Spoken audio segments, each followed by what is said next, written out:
Hello everyone and welcome back to Mr. Muse Models. Today is going to be a kit review video. I haven't done one of these for a little while, so I thought I'd pick a bit of a kit of interest, one that hasn't been released too long ago, and have a look around it. So the kit that we're going to be reviewing today is Tamiya's 1/48 scale Tomcat F-14D Tomcat. There are plenty of reviews already out there on the internet and some really good reviews, so this is just going to offer you my thoughts on the kit and what I think of it. This is sort of my pride and joy of kits in terms of the stash. It's my most expensive kit. It's my the sort of big one. It's one that I want to work at to one day to be able to do a really good job of. So what I thought I'd do is just, as usual, pop the cameras pointed down at the bench, have a quick tour of what's in the box. Everything's still in the bags apart from the instructions, because I wanted to have a look at the instructions when I got back with the kit, when the kit got here. But other than that, everything's still sealed. So what I'll do is open up the box, have a look at it, and we'll go around the sprues, and I'll let you know what I think of it, and sum it up. So let me move the cameras around, and I'll see you shortly. So guys, here we go. The Tomcat. The Tamiya F-14D Tomcat. It's a bit of a beastie box, hence why I haven't got my cameras quite in the usual setup, and I'm going to have to move them around at some point. But starting on the front of the box, we've got a lovely piece of box art here. This F-14D from VF213, which is the Black Lions, if I'm correct, coming off the catapult, which looks like the waist catapult, carrying an asymmetric load of a JDAM, a GBU, the AIM-9, the AIM-54, and the lantern pod. I just think it looks absolutely fantastic. We've got a bit of detail on there talking about how it's a 1/48 scale series. The wingspan, when the wings are fully open, swept forwards, is 408mm. The length of the kit is 398mm, so that's 40 centimeters by 40 centimeters. It's not a small kit by any means. Saying here that the flowing F-14D's form is stunningly reproduced, and you've got moving recreation of variably sweep wing. It captures F-14D details such as the engine noddles for the F-110s from General Electric, the vertical stabilizer stiffener pads, plates, the dual chin pod, etc. on there, and it's got updated missiles, LGBs, standard bombs, lantern, tarps, etc. So I'm just going to try and capture what's on top here as well. So we've got a couple of I'm just bringing it around so the light around. We've got a couple of the markings here available. We've got VF101, the Grim Reapers, which is a fleet replenishment squadron, so training squadron. VF2, the Bounty Hunters, in these gorgeous high-vis CAG markings. Then we've got a few sort of detail shots of the built model. On the end here, not much. And on the other side, we've got one of the other markings, which is the VF213 Black Lions CAG bird, and showing the details of the weapons which are included. So, quite nice. So let's get it open. I just need to move the cameras around a little bit to do this properly. Okay, so there we go. So coming up for the top camera, we'll open up the box. And as you can see, so the box is quite full. So what we're going to do is just have a quick look through here. So this here is bagged with all the instructions and stuff like that. I've had a quick look in that. Other than that, everything else is still closed. So we've got clear parts here, low fuselage, it's all bagged up. So what I'm going to do is I'm going to open up these bags off camera, just save a bit of time, and then I'll come back once they're all open and we can actually go around the sprues and have a little look at what I think about them. So let me move the let me just open the bags and I'll be back with you in a minute. Okay guys, so I've kind of got things a little bit ready to try and save a bit of time on the video. So what we're going to do is have a quick look through the instructions, the paint call outs, the decals, and go on to the sprues afterwards. Just in with the paint call outs and everything like that, there's this little bag here. This is just a bag of poly caps and screws. It's the first time I've ever had a model thing which has got screws in it, that I've looked into anyway, so I'm going to put that aside so I don't lose it. Coming to the top camera, and we're going to have a look through these instructions. So Tamiya instructions, I've got one of the Tamiya kit, and I've only previously built one Tamiya kit, which was actually an Italian V-box. The instructions, there's quite a lot of Japanese on there. All the paint call-outs are in their own paint, which sometimes can get a little bit difficult because the Tamiya paint range doesn't have like FS 36375, for example. So they've got approximations and mixes. But we'll get around to that when we get to paint call-outs. The instruction is a little booklet here, so we start with some blurb about how to cut things off and how to place them, and how to build a model, and also talking about how to use to paint the canopy and using masking stickers. We've got 4 paint call-outs here, which is interesting because there's only 3 actually mentioned on the box. So we've got option A, which is VF213 for the Black Lions. Option B is VF101 Grim Reapers. Option C is VF2 the Bounty Hunters, and option D is VF11 Red Rippers. So it's quite nice because a lot of Tomcats you see in the Bounty Hunters markings, and like VF103 the Jolly Rogers, or when it used to be a VF84 carrying the same colours. So it's nice to see like VF11, which is not often seen out there in stand boxings, and also like VF101, which is a fleet replenishment aircraft. So coming on to here, it just says the parts aren't used, and that's because this kit has got common parts with the F-14A boxing. So first steps, cockpit. So we've got the cockpit tub coming together, the side panels, and then we go on to the instrument panels for the front of the aircraft. Instrument panels for the back of the aircraft for the Rio's position. And interesting, here you've got 2 options. So you've got options A, B and C, which are late generation F-14Ds, and option D, which has got like the round radar scope from the F-14A and B, so interesting there. So just something to watch out for. Then we go on to finish off the cockpit. All the paint call-outs, as I say, are in Tamiya paints. And then we come on to the cockpit sidewalls, and it's looking like we're going to have a very nice cockpit straight out of the box. We then go on to starting to build the nose landing gear bay, and we attach that underneath the cockpit. And here it gives us an option about where we're going to have the in-flight fueling probe open or closed. So you just need to make a decision there what you're going to do. And then you go on, you bring the nose section together, along with the cockpit in there, and a few side panels around the gun fairings. And we then come on to the top of the cockpit frame, and one more panel underneath. And then we're straight on to the wings, the wing sweep mechanism. Now, there's been a lot of talk about this, and I think this is a genius idea that Tamiya's done with regards to the actual sweep mechanism here. So you've got like a wing spar that's sweepable, and you build that together. So assembling it here and here, it's all held together by screws, so it should be nice and tough. And then you can actually slot the wings over it once it's all painted. So that's very clever. We then come on to the lower fuselage and a bit of the air intakes with the ramps here to reduce the speed for supersonic flight. But those aren't posable as far as I'm aware. And then we're moving on to the main landing gear bays here, which looks to have some nice detail. And then we bring the top fuselage together and mating it with the low fuselage, at which point that's quite a bit of it done already. It looks like that this kit is going to build in sort of a very modular fashion. You've got the nose part that you're building, the back of the fuselage that you're building, the wings that you're going to build, etc. And then moving on to the air intakes. And here painting the air intakes, the interior of the air intakes, and we've got some masking here to be able to get a nice representation of where that white and grey cuts off. Assembling the rest of the air intakes and mounting them onto the kit itself, and it looks like we've done something quite clever here by not having a big join. We're going to have 2 small panel line joins, so that's quite clever, and we're getting the air, the fuselage straights in. Now, you'd have to check your references here. If they're painted a colour, like for example VF103, the Jolly Rogers, quite often they're black, I probably would leave them off, paint them and assemble them after final assembly, but I don't know, we'd have to just check your references and consider it, just save a load of masking.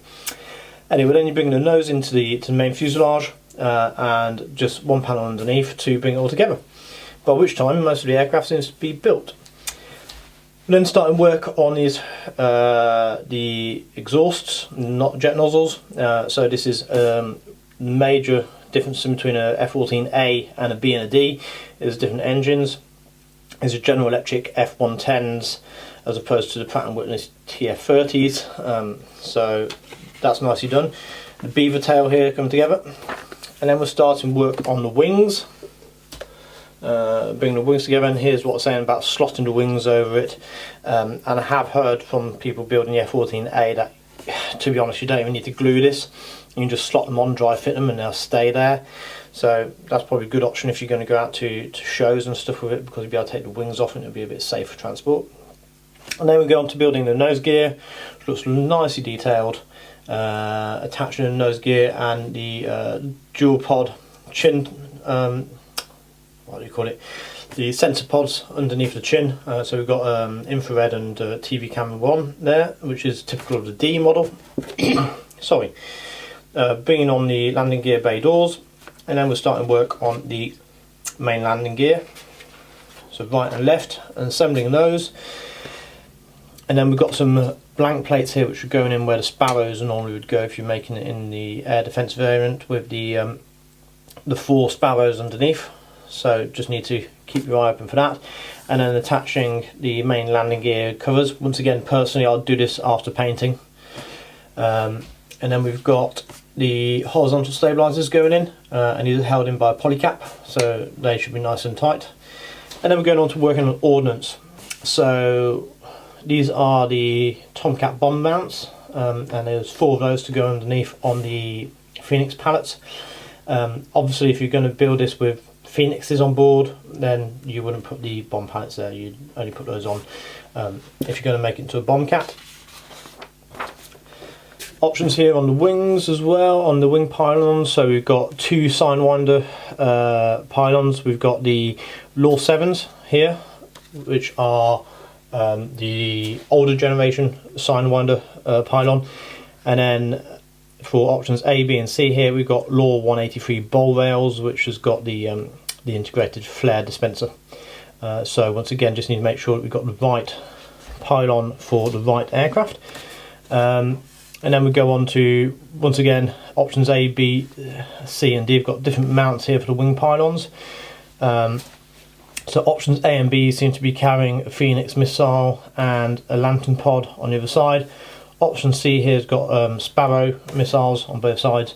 And option D here has also got a Sparrow missile on both sides by the look of it.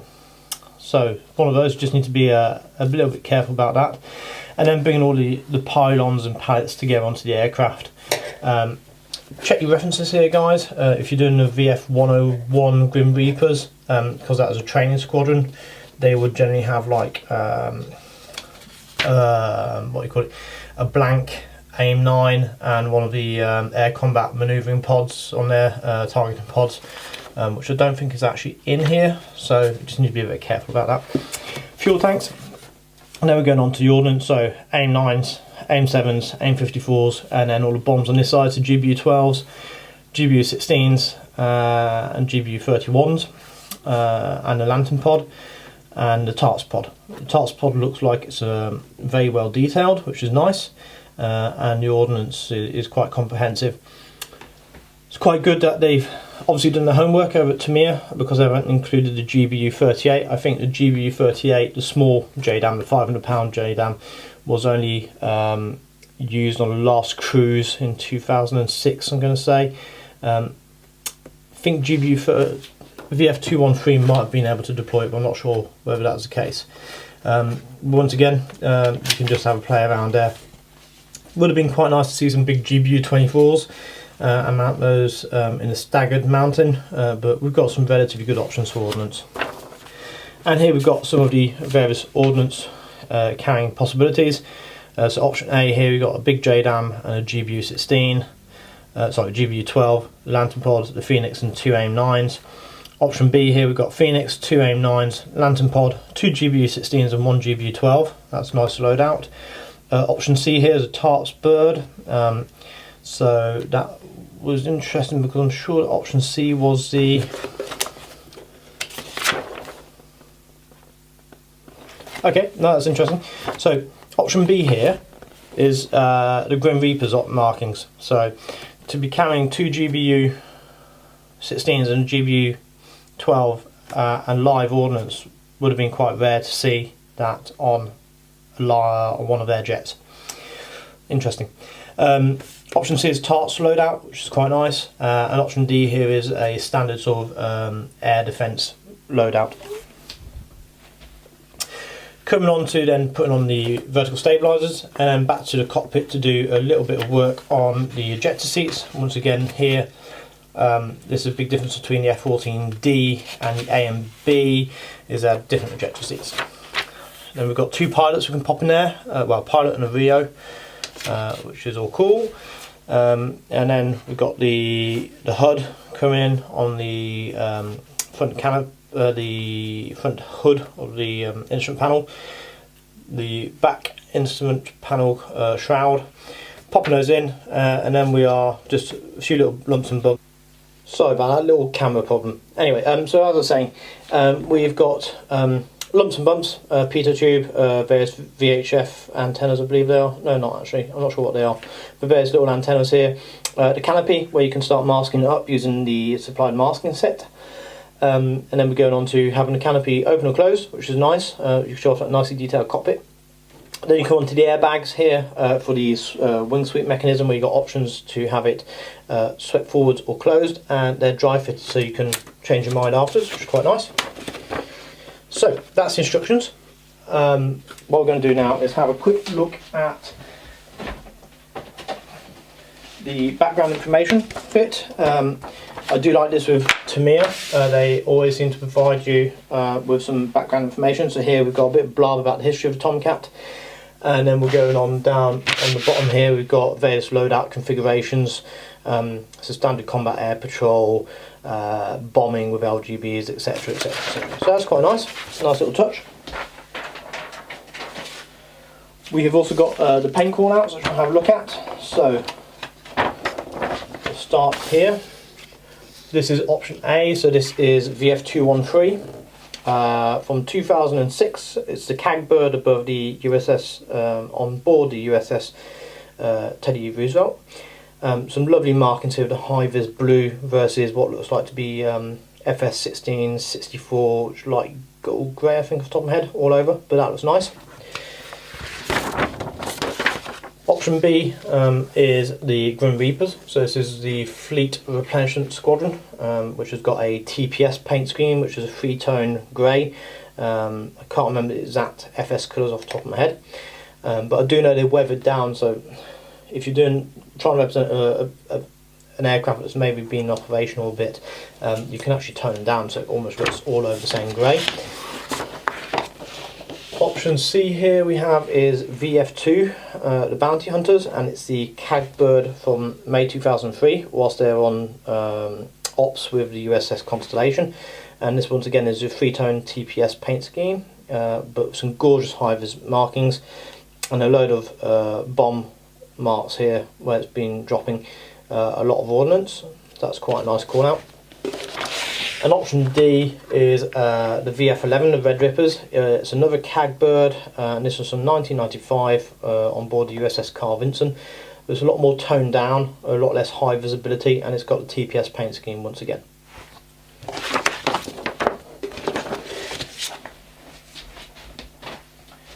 So, decals. Let's move on to decals. Just pop these in here. So we've got 2 sheets of decals. We'll start with this main one here, which is the main markings. They look absolutely lovely. I'm going to try and bring you in from the side here. Try and catch a bit of light on them. They don't look overly matte or glossy. They look like a nice sort of satin effect to them. They do look a bit like the carrier film might be a bit thick on them, but that's expected from Tamiya decals. But they are lovely in colour. They're all in register. There's no sort of faults that I can see to them, so that's always a bonus. And the other decal sheet that we've got, let me get the right way around, is the Ordnance decal sheet. So once again, trying to catch the lights on here. So here we've got the seat belts, the various markings that we need for the Ordnance, and also various markings which are common to all aircrafts, which is lovely. Look quite nice. We've got little black decals here for where the wear and tear markings are on the engine nozzles, but that looks rather nice as well. Right, sprues. I'm going to go through the sprues in the alphabetical order. Coming back up to the top camera. So we can see here sprue A, this is the wings and the wing fold mechanism, and I'm just going to bring you right in if we can here to try and have a look at some of the details on here, if we can catch it. Right, so we've got some lovely details, if the camera will focus on it for us. Yes, it will. Some lovely recessed panels here along the wings, which is all very, very nice. There we go, and it's focused. Brilliant. Just going to back you out a little bit. There we go. So that's looking very nice. Same for the top half of the wings, where we've got the nice little spoiler represented there. So that's all good.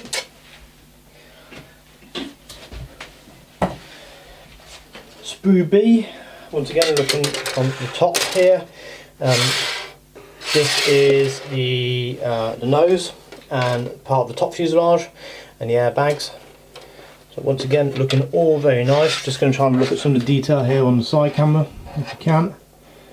There we go, just bring you all the way in. And let it focus, there we go. So lovely side detail there, some lovely detail on the panels. They're not overly done, they're nice and thin, nice and register. Just going to bring you up a little bit, if we can. There we go, so looking at some of that detail on top of the fuselage there. The detail is pretty damn awesome. Sprue C is the lower fuselage, and once again we're just going to quick look at this from the side here. There we go, and we'll let it focus. Come on camera, and bring you right in nice and tight. So once again we've got some lovely details here, so quite impressed with that.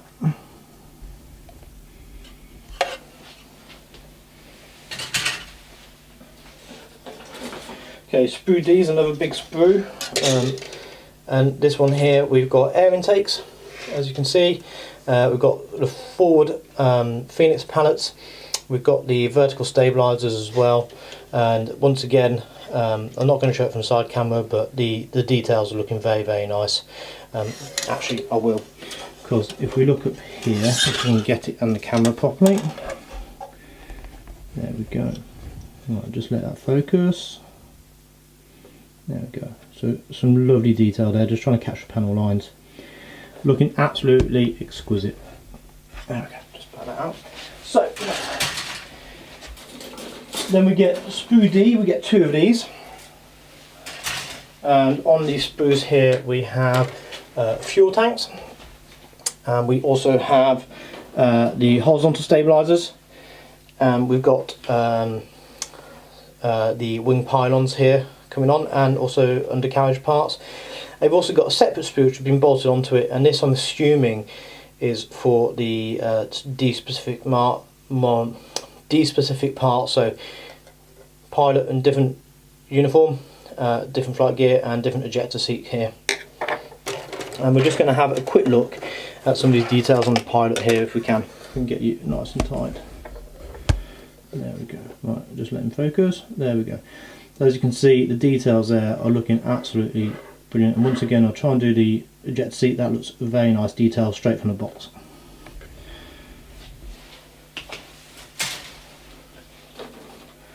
Sprue G, just coming from the top here. These are undercarriage parts and also the landing gear bays. They're looking very nice and very well detailed. I'll just once again pop you to the side camera to try and have a quick look in a bit more detail if you can. Just need to let you focus. There we go. So looking very nice. Some very nice details straight out of the box here, which will take a wash lovely to bring all those details out and make them pop in the wheel bays.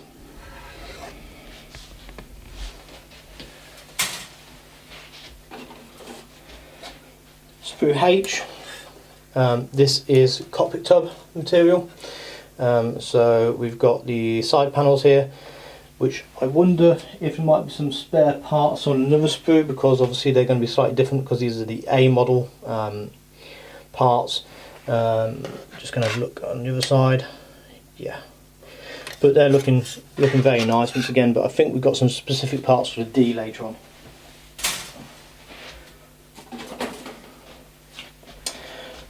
Okay, sprue M and N attached together.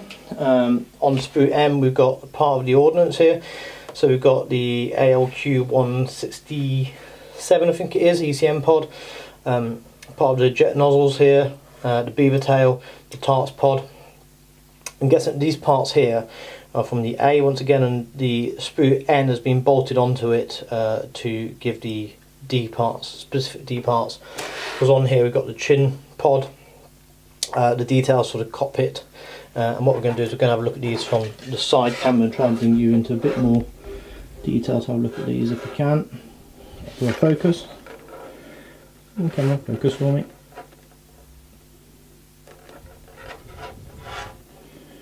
There we go. So there we've got the instrument panels on the front, the Rio's instrument panels, they're looking quite nice.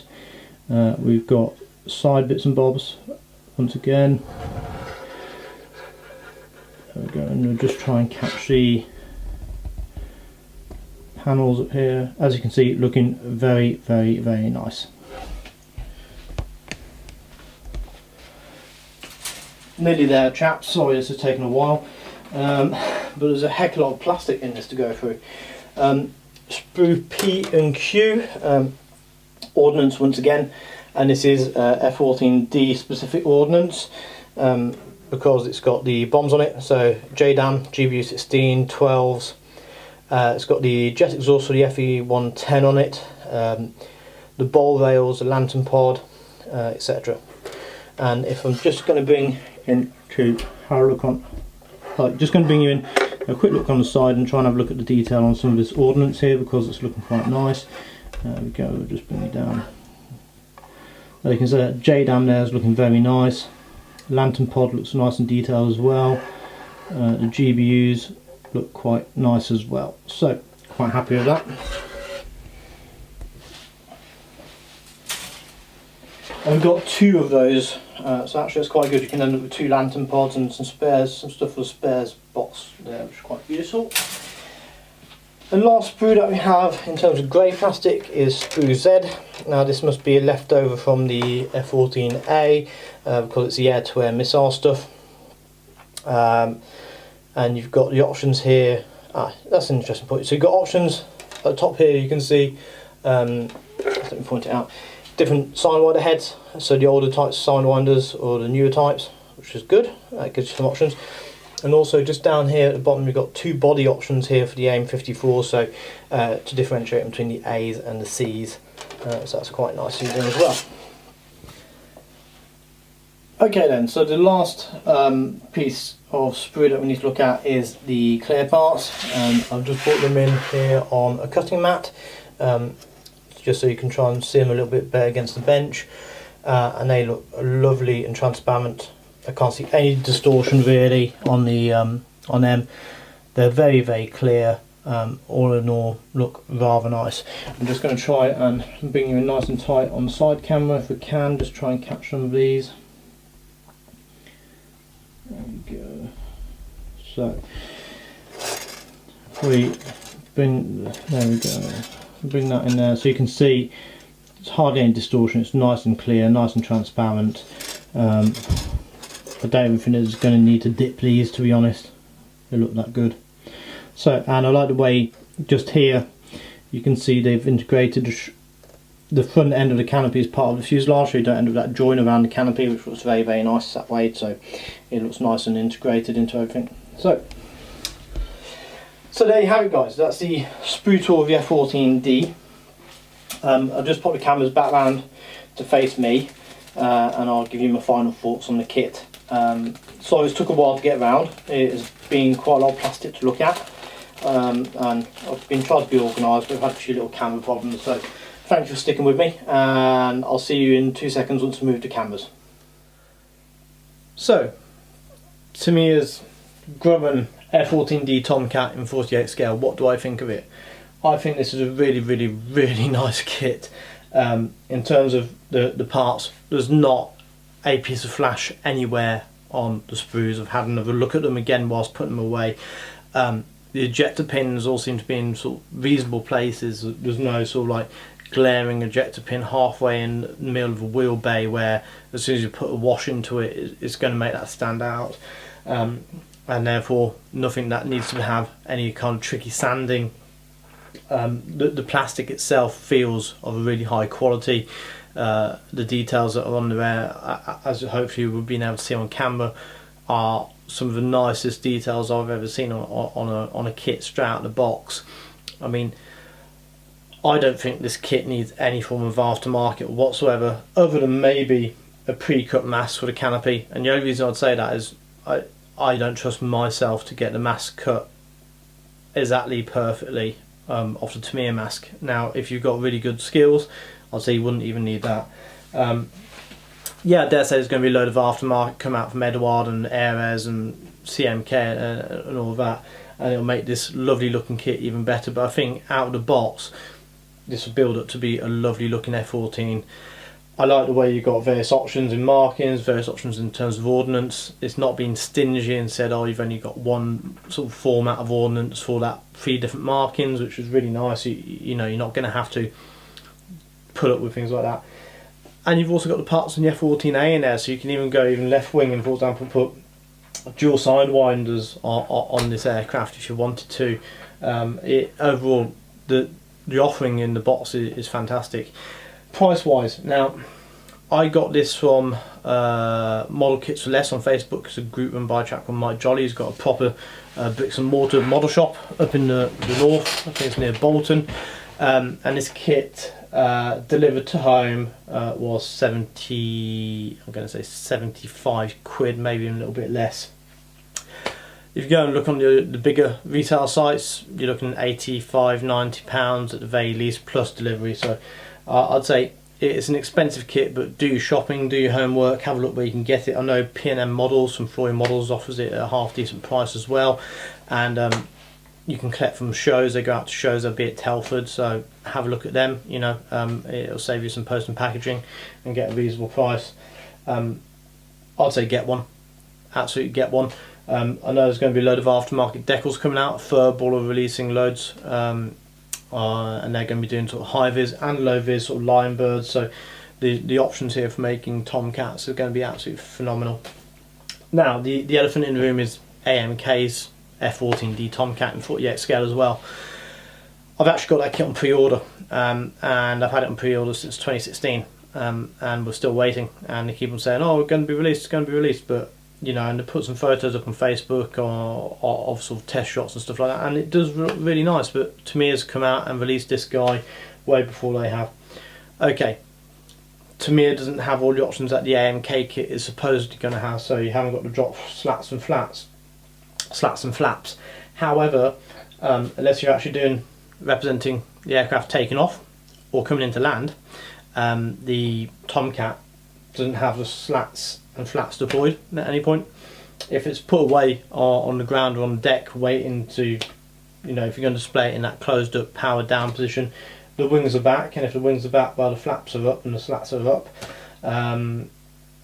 So yeah, there's that. I think you might just need to do a bit of homework on the nozzle position for that, but I think they go nozzles open when they're powered down.